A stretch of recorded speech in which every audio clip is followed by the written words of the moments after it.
Halo semuanya, Assalamualaikum warahmatullahi wabarakatuh.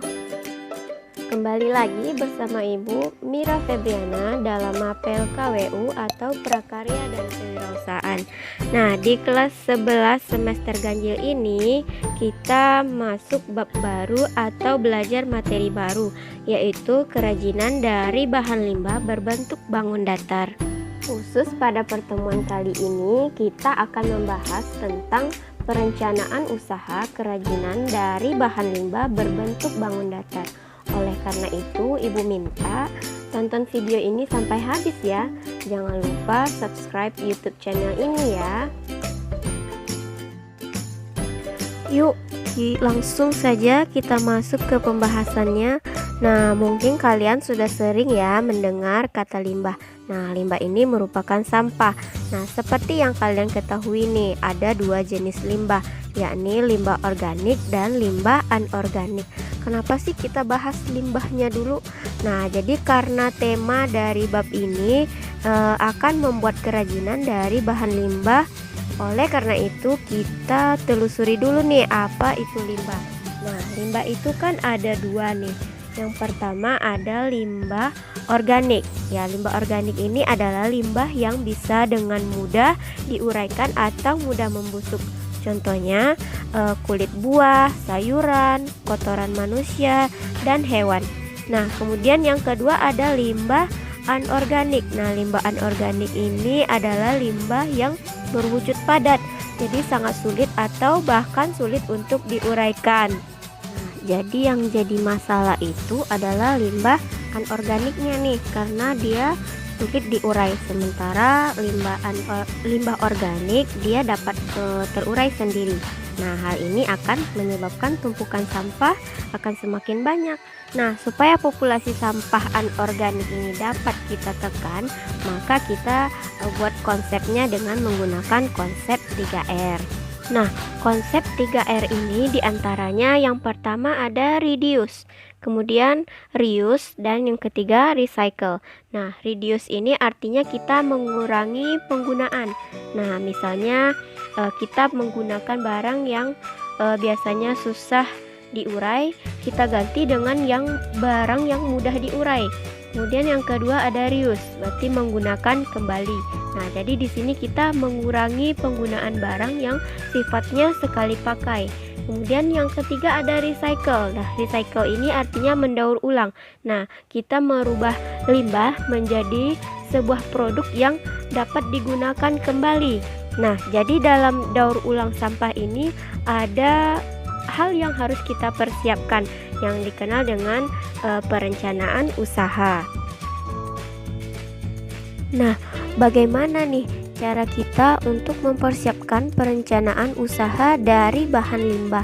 Jadi ada 4 hal nih yang perlu kita persiapkan. Yang pertama ada ide dan peluang usaha. Yang kedua sumber daya yang dibutuhkan. Yang ketiga perencanaan administrasi usaha. Dan yang keempat ada perencanaan pemasaran. Nah, yang pertama yang ingin Ibu sampaikan, ketika kita ingin membuat ide dan peluang usaha, ada beberapa hal yang harus kita pertimbangkan. Yang pertama ada penetapan kelayakan usaha, kemudian kelayakan finansial, dan yang ketiga membedakan persaingan. Nah, di dalam kelayakan usaha, misalnya Ibu beri contoh nih, kita ingin membuat kerajinan dari kain perca. Nah, bagaimana nih kelayakan usahanya? Kira-kira masyarakat membutuhkan nggak barang-barang yang kita buat dari kain perca? Misalnya ini kita membuat keset kaki, digunakan atau tidak? Berarti kalau dia digunakan, berarti ini dia layak untuk dijadikan sebuah usaha.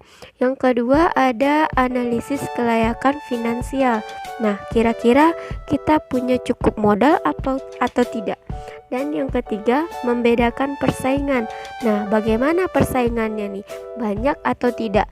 Inilah yang perlu kita pertimbangkan di dalam ide dan peluang usaha.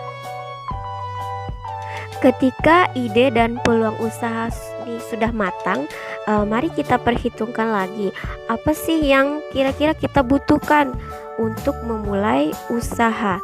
Yang pertama ada kemudian money, kemudian material, kemudian method, kemudian mesin, dan market. Nah, ini sudah seringkali Ibu sampaikan ya, bahkan sudah berulang-ulang kali kita mendengar istilah 6M ini.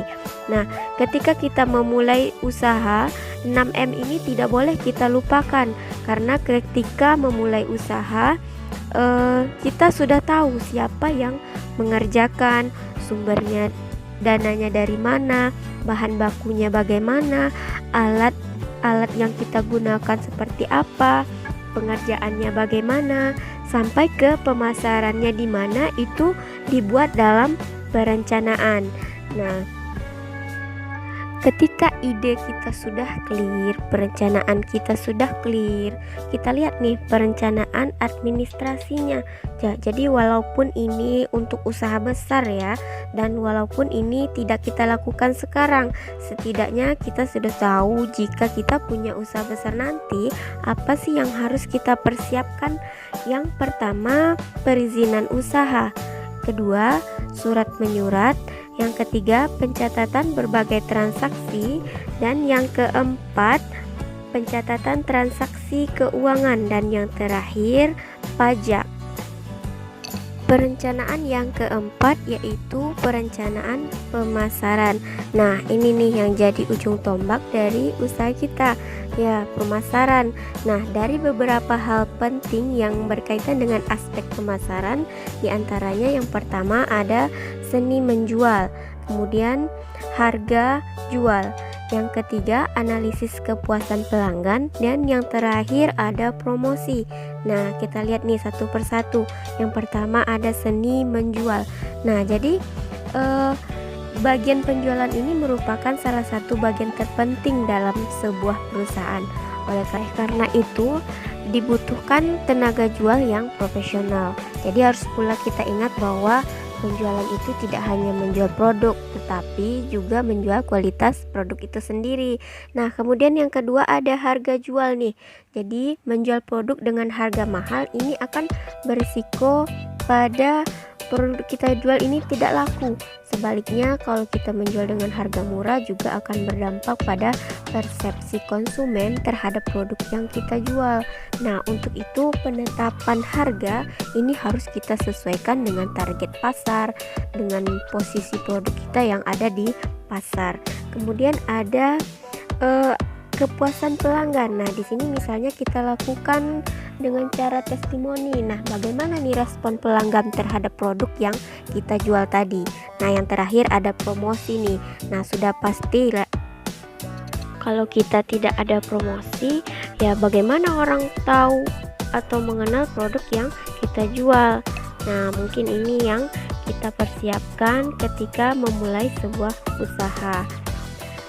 Nah, jadi 4 hal ini adalah hal dasar yang perlu kita pertimbangkan, direncanakan, diagendakan ketika kita memulai sebuah usaha. Nah, jadi keempat hal ini merupakan hal yang sudah sering kita dengar ya. Mungkin kalian sudah pernah mendengar di kelas 10 nih. Nah, jadi ini pengulasan kembali bagaimana kita merencanakan sebuah usaha, dimulai dari 4 aspek ini. Nah, kenapa sih hal ini harus dilakukan? Karena perencanaan yang baik ini akan membuat usaha kita semakin baik. Nah, perencanaan yang matang, maka usaha yang kita upayakan ini juga akan semakin baik. Nah, tugas kalian minggu ini adalah sampaikan secara singkat langkah-langkah yang diperlukan dalam menyusun rencana usaha. Nah, jadi setelah tadi Ibu jelaskan nih, kira-kira bagaimana menurut kalian, bagaimana sih secara singkat langkah-langkahnya yang kita perlukan dalam menyusun rencana usaha.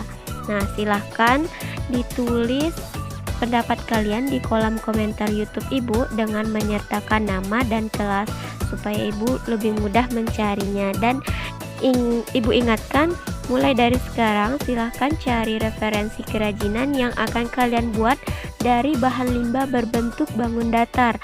Nah, jadi referensinya boleh dari YouTube, dari TikTok, dari Instagram, dan video manapun tutorialnya.